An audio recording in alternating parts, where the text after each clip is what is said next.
Hello, everyone, and thank you for joining today's PDP event on conducting business across cultures. We have the honor and privilege of hearing from Debarati Sen, 3M Vice President of Abrasive Systems Division at 3M. Over the course of her 22 years career at 3M, Debarati has led teams in Asia and the US in various global, regional, and country roles, driving marketing, sales, product development, and strategy. Her experiences in these roles have exposed Debarati to different cultures around the world and have shaped the way she conducts business both domestically and abroad. We are excited to welcome you, and thank you for joining us today, Deba. Thank you, Victoria, and thank you, Baylor University, for giving me this opportunity to share some of my thoughts on conducting business across cultures, probably the most exciting part of my career and my journey for the last 20-odd years. Before we go further, I thought it would be fun for me to share a little bit about me and where I've been. My career started in India, where I lived for over 30 years, and I worked there for 10 years, including my 3 years in Asia and Asia Pacific roles before heading to the US in 2002. I had the opportunity to go back and lead our operations in India for 3 years, returning last year. But the most exciting part of my career has been what I was able to add to my resume. While the sales, the marketing, M&A strategy, all the things that you see out here are obvious and incredibly enriching, what I was most excited about throughout my career is my ability to lead and be accepted by countries spread across 5 continents and multiple cultures. So truly that transcultural leadership has been my greatest asset that I've been able to add to myself over the years. Of course, I had the opportunity of setting my learnings in the context and within the framework of a very strong multinational corporation. 70 years out of our 118 years history, 3M has been international. One of the most important enablers for us has been what you see on the left side, and that's really our values and our commitment to doing business ethically around the world through one common framework. We were recognized 6 years in a row by Ethisphere, which just started ranking us in the first year that we got that recognition as world's most ethical companies. And you will see this connection as a key foundational element throughout what I share with you later today. And that's my favorite slide out here. You know, don't forget to have fun as you're learning and playing in the world of international business. You know, it's definitely not for the faint of heart, especially if you have to don an abaya and blend into the crowd in Saudi Arabia. But the taste of the Korean barbecue or the energy of Mexico City or the opportunities that you see on the top left corner to drive a freshly minted armored vehicle or meet an ornately dressed male dancer in India. You know, I hope and I wish that each one of you get an opportunity to experience the richness of working in international business. You know, this shouldn't be a surprise for you. I'm excited on your behalf because you're entering the world of business or studying the world of business at a very unique and exciting time.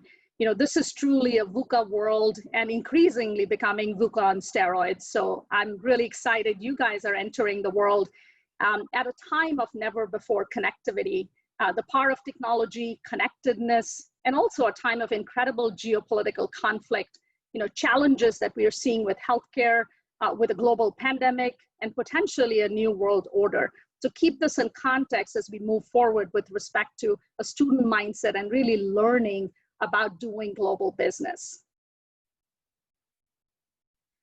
You know, this is the world we see, right? Our lives are deeply impacted by the lens that we are looking at the world through. This is the world map that most of the folks listening to me have grown up with. You're living in the world's largest economy. Your mind share is taken up by the 50-odd% that the OECD countries contribute to the world GDP. Nearly 19 million Americans last year traveled to Europe, but only 6 traveled to Asia, 6 million traveled to Asia.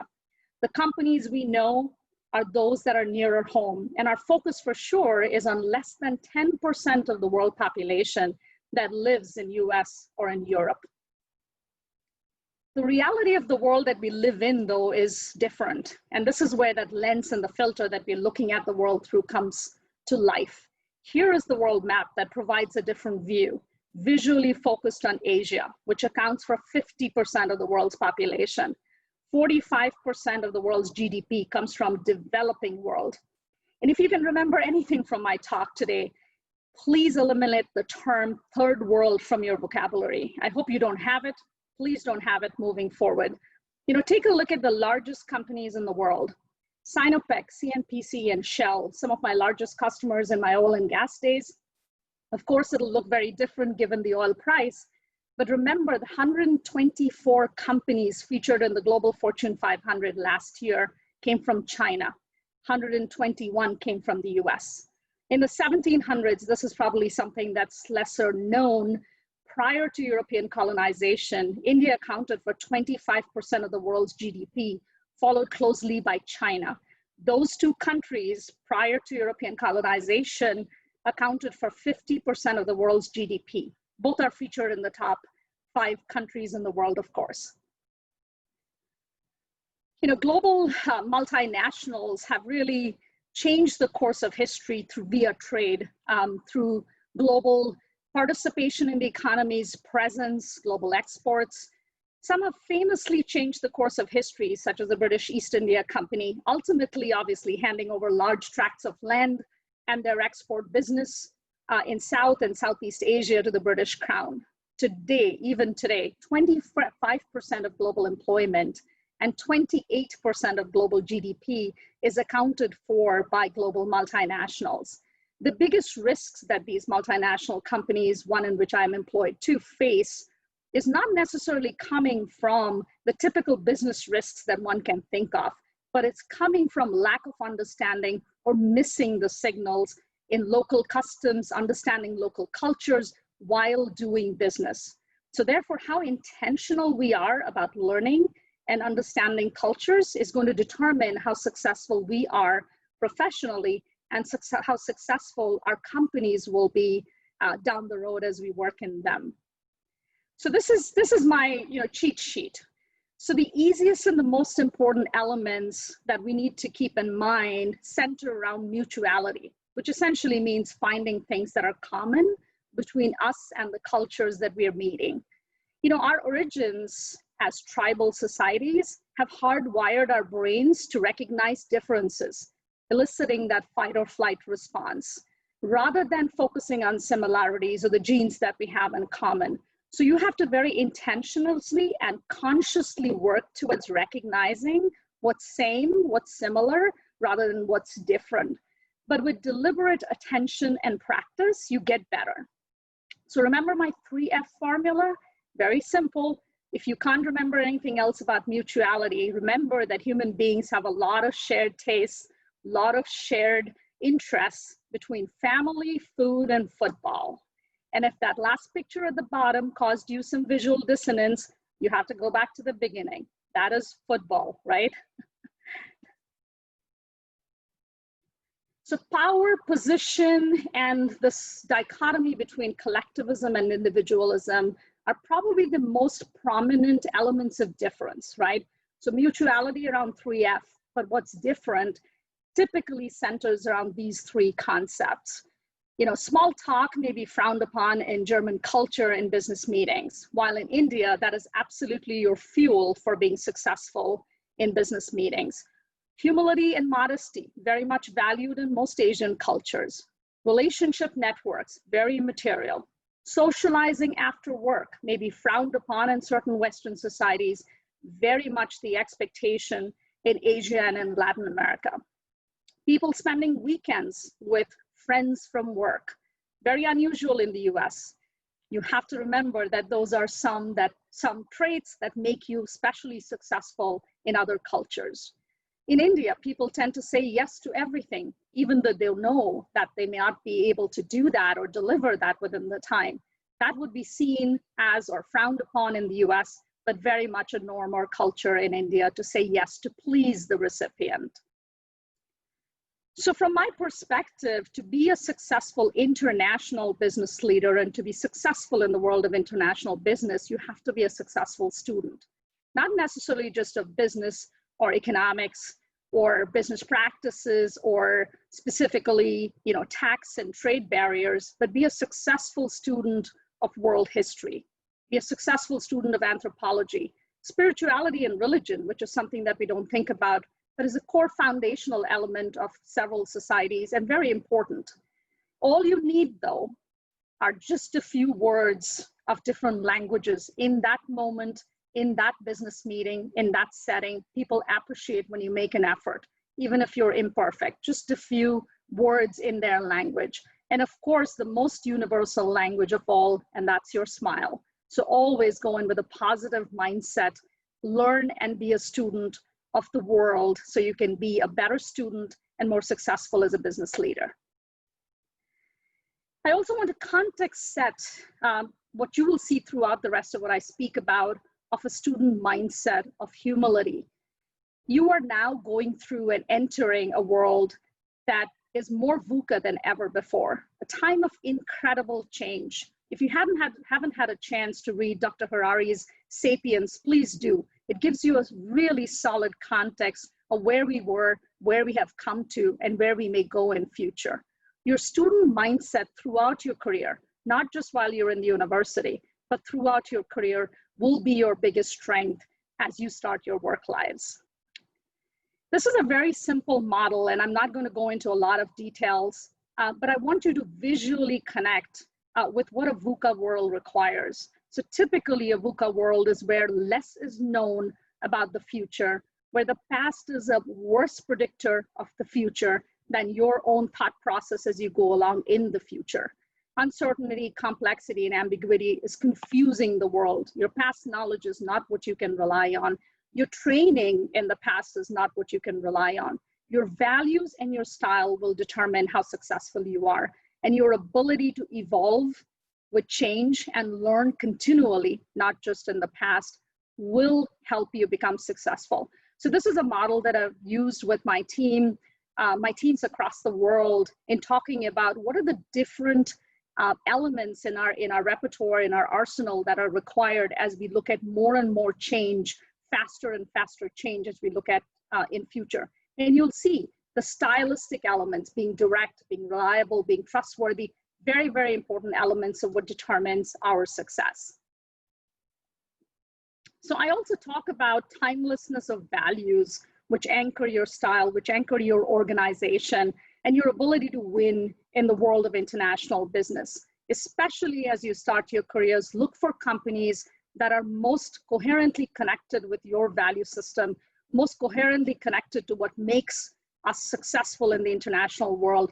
This is an example from our most iconic CEO, 3M iconic CEO, 70 years ago, who set up the tone of management in 3M, which ultimately led to our 15% rule and the expectation that management support initiative and not be dictatorial, be listening, be humble, be supportive to our employees and their thought process.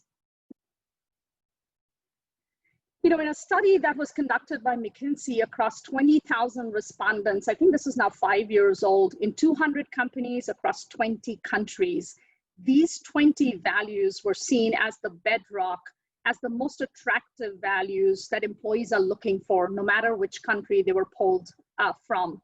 I've done this exercise personally with many countries, where I ask the room full of listeners or my team members that I'm talking to stand up when I'm reading these words out if it connects with them.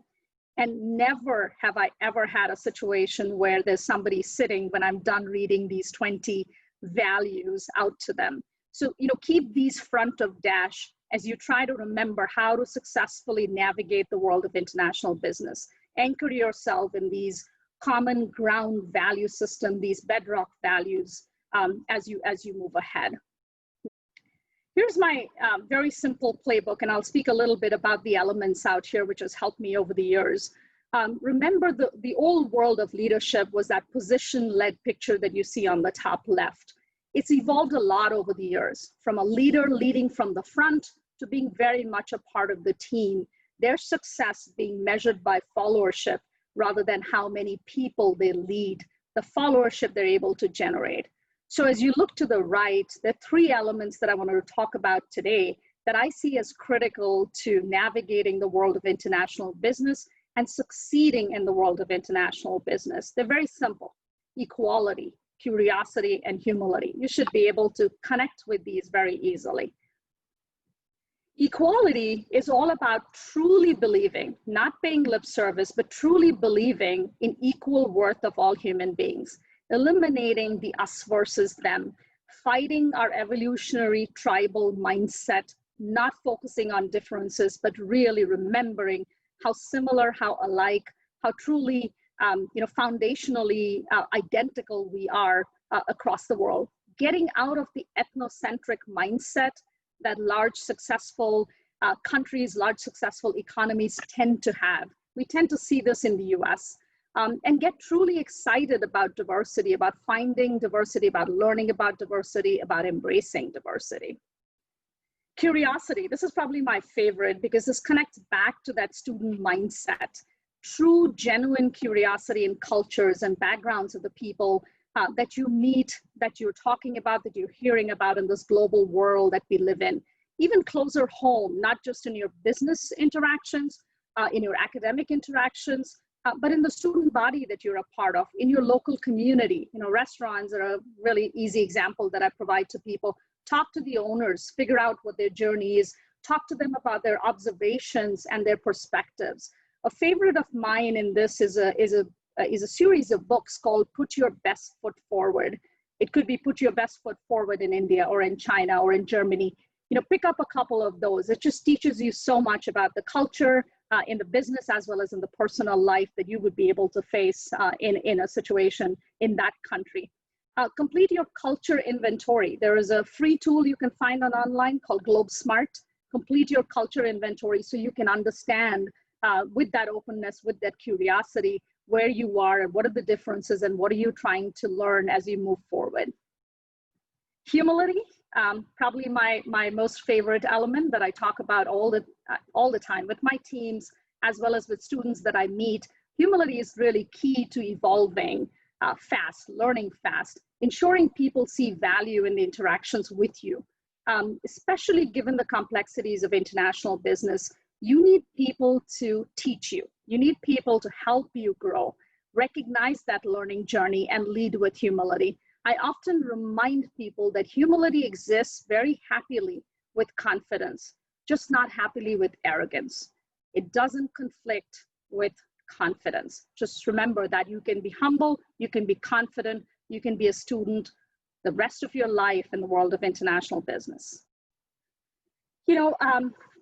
Take a fearless personal inventory of where you stand versus the 3 foundational qualities that we just spoke of, the mindsets that are required for success in international business. There's a lot of good content today that you can see on unconscious bias. Aggressively attack your own unconscious bias, understand and revisit your own decision making. Who did you choose as your roommate? Who did you choose in your project team? Ask the 5 whys to your own brain so you're tracking with where your decision making may be hiding some bias. A few quick tips for you as you look intentionally to start on your journey on transcultural leadership and a successful career in international business. It's all about living with curiosity and humility, believing in equality. Look for those deeper connections that truly expand the boundaries of your mind.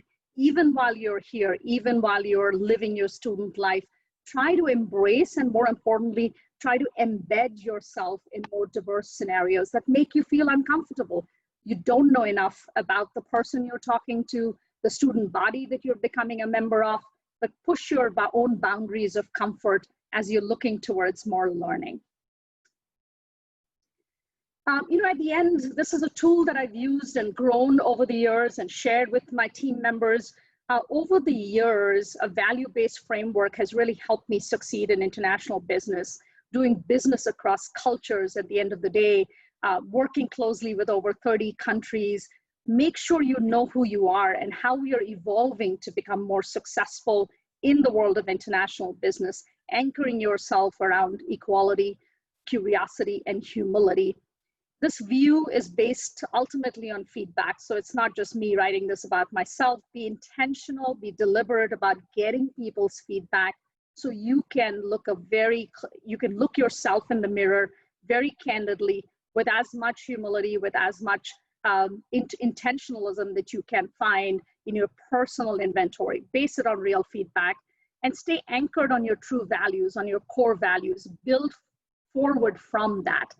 Let curiosity and humility be your rudders in this journey in international business. And this is really my disclaimer slide. Before I take any questions, I still believe that I'm in the kindergarten of leadership. I'm in the kindergarten of international leadership. So if the answers don't quite hit the mark, this is my disclaimer slide. With that, back to you, Victoria. And hopefully you've heard a few things that would be useful to your audience. Absolutely. No, thank you so much for sharing, Deva. I know that students of all classifications and areas of studies, hearing from a leader with your background in business is extremely insightful. And I have a few questions that have been submitted prior from students. So kicking off the questions, what was the largest challenge that you've encountered in global business that you've learned to overcome? And how did your leadership at 3M help you to achieve success in that instant? Yeah, great question. There are always learnings come in multiple forms. Learnings come from the things that work and the things that don't work. I think a particular challenge in international business, leading and working with 20 plus countries, is that you can't be there in person. So you have to become very adept at working with nonverbal cues, working with just a phone interaction or a video call interaction, and understanding how to set the tone so people will actually tell you what you need to know. You're dependent on those folks trusting you. Create an environment where that trust is very visible. Listen, pause. In many cultures, they will not speak unless you are specifically pausing to listen to them, asking them specific questions. Hierarchical cultures, you will hear from one person. So there are ways of ensuring that you're hearing the voices, that you're truly understanding, you're pausing, you're reflecting, you're clarifying with people who may tell you more. So I would say in the world of international business, that in-person versus 80% of your interactions happening via some other medium, that's probably the biggest challenge. Establishing trust takes a little bit longer, but typically the in-person meetings give you 24 months worth of trust when you're able to invest in it. It's a tough year for in-person this year, as we know, but work on that. Be very, very intentional about listening, hearing, watching for cues, especially nonverbal cues. Absolutely. That's, as you said, important. Any environment, whether domestic or international right now, everything going on. So thank you for that advice. As far as doing business internationally, have you noticed a convergence or deviation of business practices across cultures? Or in other words, has conducting business across borders become more uniform or more unique? Yeah, we live in a more connected world than ever before, as I was mentioning. We're watching TikTok videos from around the world of what people are finding fascinating or useful. I would say that by and large, we are more similar in business practices than we have ever been, but we are still vastly different in different locations. So I think similarity of expectation, regulatory frameworks that helps drive more commonality. But at the same time, we need to recognize the divergence that exists because of social order versus business order or trade practices, so to say. So I think we're more similar than we have ever been, but we are still unique and individual around the world in different geographies. From my perspective, what has really helped is listen first, talk later. So don't assume that if they're doing certain things in a certain way, that it's exactly how we're doing it. There may be very different practices embedded within even a presentation or a call, where in the US we often have the leader speak first at the end of a presentation and give their thoughts and opinions. It may be very, very different. The leader speak last, not first. And we often say, the hippo effect, you want the highest paid voice to come last. But in a lot of Asian cultures, no one will speak till the leader has spoken and given them permission to speak. So understanding who you're making eye contact to at the end of a meeting or at the end of a presentation is very important. So watch for cues and see what's similar and what's dissimilar, even though there may be many points of similarity throughout the the first half of the business practice and how the discussion is happening in a presentation type of format. That's very practical skills for any student. So then for students who have no international business experience or maybe no experience of studying international business, how do you suggest that they would prepare for a successful international career? Yeah, and that's why I was giving hopefully some very practical, closer home suggestions. And I would definitely say, you are a part of a very rich and vibrant student community, which is very international. There are student bodies that are there for Asian students or Latin American students. Become a part of those. So just as an example, in 3M in our world, we have what we call employee resource networks.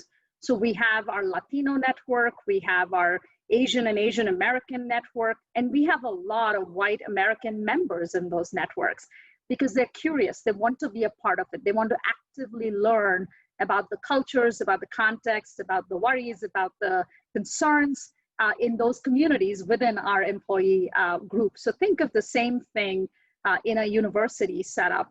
Obviously, not necessarily during COVID times, but post-COVID, try to attend a semester abroad.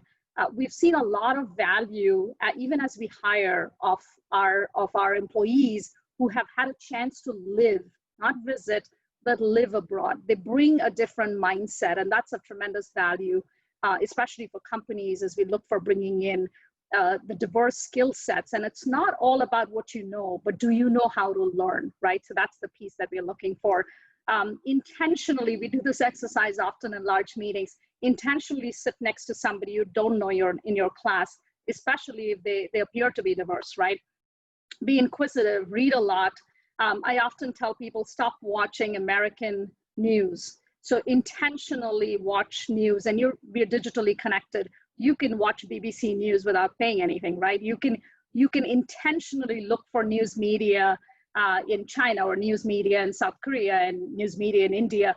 Learn the context even when you're sitting in Texas, and that's very easy to do today because of our connectedness. And I would say, you have an incredibly rich body of professors and academic mentors. Ask them for help. Their networks are incredibly rich. So reach out and ask for them to connect you with international, background professors, advisors, potentially, future employers, and it'll be of tremendous value to start the journey now. Not wait for when you're in the workforce, but start it now, and your world will open up. It's just been the most exciting part of my life so far is international business. That's great advice as far as international business, whether you're going into or not. Just exposing yourself to different worlds, culture is always important. Final question for you today, Deba. It's kind of two parts. So what would you say is attributed to your successful career progression at 3M? And what advice would you give to young professionals hoping to rise through the ranks at a company as large as 3M? Yeah. So maybe I would just, start with my personal attitudes, which is what I actually believe my success has been anchored on. And that's what I was trying to share very simplistically with everyone. Focus on that humility, focus on the curiosity, be in a student mindset all your life. And I hope the day I stop learning is my last day on this earth, because I want to keep learning, actively reach for knowledge, not look back at what I have. So that's been the foundation of what's made me successful. Is I'm just as hungry today as I was probably when I started work. I also use a simple formula that I often share when I'm speaking to folks who are earlier in their career, and it's my 3H formula. It's essentially anchored around hunger, humility, and heart. And you'll see the humility come into international business as I talked about it. But hunger is all about being very, very focused on improving the world that you're given, whether that's your business, whether that's a geography, whether that's your student body that you're representing today. Hunger is all about improving, changing the world order. So be very, very hungry every day. Wake up at, every morning and think about how you're changing the world today. How are you improving the world? What value can you bring to the people around you? Humility is all about that student mindset. I don't know enough to be who I want to be tomorrow. So I need to seek that out. I need to add to myself. And heart is all about purpose and that foundation and that bedrock of values. So I keep going back to my 3H formula: hunger, humility, heart. I've won with that. I believe I'll keep winning with that in my future. And I hope I remain as young in my head as I was when I started work, because it's just keeping myself anchored to what I don't know and driving that desire rather than focusing on what I know and what I've proven. The other piece that I would also call out is I often say that success is not owned, but it's rented, and the rent falls due every morning. So just don't let, even as you progress ahead in your career, in your student life, don't let success get into your own head, because it was there yesterday. This morning, you still have to figure out how you're going to provide value. I think in a large company, I've always focused on the fact that I would, no matter where I am and which setting I am in, I'm focusing on doing the most for the company today with as much urgency as I had yesterday or in my day one.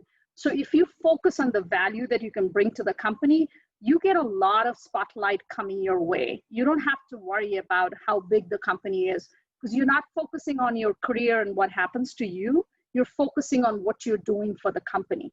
And that's, stood me well. I've never had a career chart where I worried about where am I going next? What am I doing next? I always focused on how am I helping the company today and how much value can I bring today? And big companies become very small when you are focused on doing what's right and what's important for the company every day. You get a lot of spotlight that comes your way. Just naturally, it moves that way. So hopefully that was helpful, Victoria. Oh, absolutely. Staying present and continuously learning. It's how you move forward. And I know today, personally, I definitely learned a lot from you. So Deba, thank you again for joining us. And students, I hope you all enjoyed this PDP event on conducting business across cultures. Thank you, Victoria.